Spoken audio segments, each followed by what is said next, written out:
بسم اللہ الرحمن الرحیم۔ فوائد مکیہ کا پہلا باب ہے، تیسری فصل ہے صفات کے بیان میں، سبق نمبر 16 میں خوش آمدید۔ آج کے سبق کے اندر ہم قوی اور ضعیف حروف کے بارے میں پڑھیں گے۔ اس میں حضرت فرما رہے ہیں کہ ان صفات متضادہ سے 4 صفتیں یعنی جہر، شدت، استعلاء اور اطباق قویہ ہیں، باقی ضعیف ہیں۔ لیکن صفات متضادہ کے بارے میں آپ کو تفصیل سے بتا چکا ہوں کہ صفات متضادہ وہ صفات ہوتی ہیں جو آپس میں ایک دوسرے کی ضد ہوتی ہیں، دونوں بیک وقت نہیں پائی جاتی، ایک پائی جائے گی تو دوسری نہیں پائی جائے گی، اور اسی طریقے سے اگر دوسری پائی جائے گی تو پھر پہلی نہیں پائی جائیں گی۔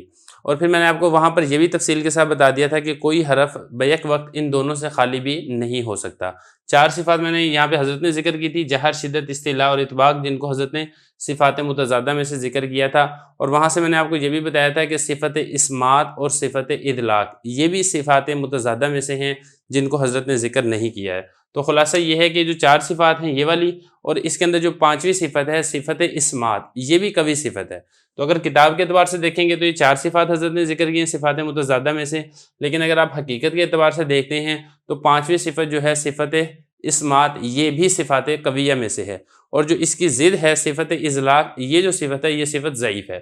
اس کے بعد آگے فرما رہے ہیں، تو خلاصہ یہ نکلے گا 4 یہ ہو جائیں گی قوی، اور اسی طریقے سے ایک 5ویں، یہ کل 5 ہو جائیں گی قوی، اور اس کی جو ضدیں ہیں 5 یہ ہو جائیں گی ضعیف۔ اور آگے حضرت فرما رہے ہیں کہ صفات غیر متضادہ میں سب قویہ ہیں۔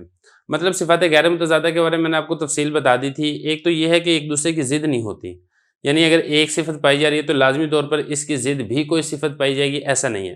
اور دوسرا میں نے آپ کو وہاں پر یہ بھی بتایا تھا، غیر متضادہ میں یہ وہ والی صفات ہوتی ہیں جو بعض میں پائی جاتی ہیں، تمام کے اندر نہیں پائی جاتی۔ تو اس اعتبار سے فرق تھا متضادہ اور غیر متضادہ میں۔ تو یہاں پہ فرما رہے ہیں کہ جو غیر متضادہ جو آپ نے صفات پڑھی ہیں وہ ساری کے ساری قوی اور طاقتور صفت ہیں، یعنی یہ حروف میں پائی جائے گی تو حروف کی طاقت کے اندر یہ اضافہ ہوگا۔ اب صفات غیر متضادہ کے اندر مثال کے طور پہ قلقلہ ہے، یا اسی طریقے سے صفیر ہے، تفشی ہے، یہ غیر متضادہ یہ صفات ہیں۔ استطالت ہے، یہ غیر متضادہ صفات میں سے شمار ہوتی ہیں۔ آگے سے فرما رہے ہیں کہ ہر حروف میں جتنی صفتیں قوی کی ہوں گی اتنا ہی حرف قوی ہوگا، اور جتنی صفات ضعیف کی ہوں گی اتنا ہی حرف ضعیف ہوگا۔ یعنی یہ جو قوی صفات ہیں، چاہے وہ متضادہ میں سے ہوں چاہے وہ غیر متضادہ میں سے ہوں، اگر وہ زیادہ پائی جائیں گی حروف کے اندر تو پھر حروف جو ہے اس کی قوت کے اندر اضافہ ہو جائے گا، اور اگر صفات جو ضعیف ہیں وہ پائی جائیں گی تو حروف کے ضعف کے اندر یہ اضافہ ہو جائے گا۔ تو اس قوت اور ضعف کے اعتبار سے آگے حضرت نے خود ہی ذکر کیے ہیں حروف کے درجات۔ وہ حروف کے درجات کیا ہیں وہ انشاءاللہ اس کو مٹا کے یہاں پر ذکر کرتے ہیں تاکہ بات کو صحیح طریقے سے سمجھنے میں آسانی ہوگی۔ حضرت فرما رہے ہیں کہ حروف کی باعتبار قوت اور ضعف کے 5 قسمیں، یعنی یہ آپ کو معلوم ہو گئے ہیں کہ صفات متضادہ میں سے قوی ہیں، اور پھر اسی طریقے سے غیر متضادہ ساری کے ساری قوی ہیں۔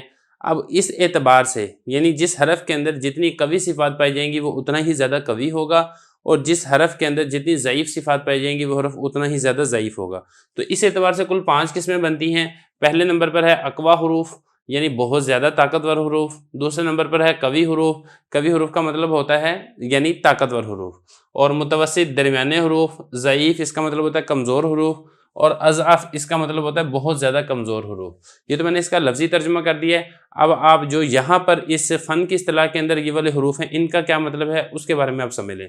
دیکھیں جب ہم کہتے ہیں نا اقوی حروف، اقوی حروف کا مطلب یہ ہوتا ہے کہ جس کے اندر صفات ضعیفہ بالکل بھی نہ ہو، یا تو بالکل نہ ہو یا صفات ضعیفہ میں سے صرف ایک صفت ضعیف کی ہو، تو ایسے حروف کو اقوی حروف کہا جائے گا۔ یہ تو ہو گیا اقوی۔ دوسرے نمبر پر ہے قوی حروف۔ قوی حروف کا کیا مطلب ہے؟ دیکھیں قوی حروف کا مطلب یہ ہے کہ وہ حروف جن میں صفات قویہ یہ زیادہ پائی جائیں اور صفات ضعیفہ یہ کم پائی جائیں، یعنی کم ہو مگر کم از کم 2 ضرور ہوں، ایسے جو حروف ہیں ان کو قوی حروف کہا جاتا ہے۔ اور تیسرے نمبر پر ہے متوسط حروف۔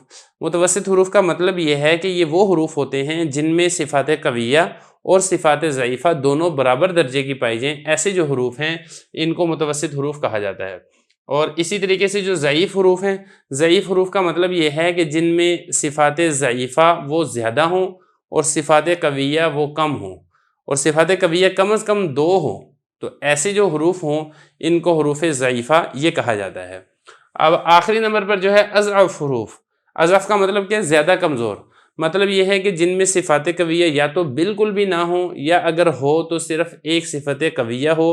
ایسے جو حروف ہیں ان کو اضعف حروف کہا جاتا ہے. تو سب سے پہلے بات کر لیتے ہیں اقوا میں کتنے حروف آتے ہیں.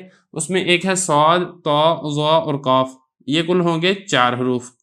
اور اسی طریقے سے قوی کے اندر کتنے ہیں؟ یہ قوی کے اندر کل 6 حروف ہیں، جیم، دال، صاد، غین، را اور با.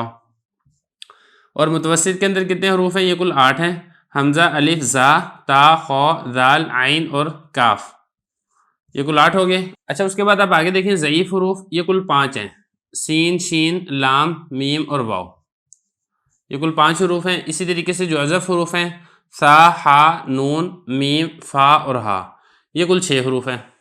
تو اس اعتبار سے یہ حروف کی تقسیم ہو رہی ہے، 4 اقوا ہیں، 6 قوی ہیں، 8 متوسط ہیں، ضعیف حروف 5 ہیں اور اسی طریقے سے اضعف حروف یہ 6 ہیں. اس کے بعد ہم انشاءاللہ اگلے سبق میں ذکر کریں گے قاری اظہار احمد تھانوی رحمۃ اللہ علیہ کی تحقیق کے مطابق کون سا حرف زیادہ قوی ہے، کون سا قوی ہے، کون سا ضعیف ہے، کون سا متوسط ہے. وہ ہم انشاءاللہ اگلے سبق کے اندر تفصیل سے پڑھیں گے. یہ جو حضرت نے یہاں پر ذکر کیا ہے یہ نہایت القول المفید سے لیا ہے، بہرحال اس میں کلام کی گنجائش ہے. اگلے سبق میں ہم انشاءاللہ قاری اظہار احمد تھانوی رحمۃ اللہ علیہ کی تحقیق کے مطابق جو حروف ہیں وہ ہم ذکر کریں گے.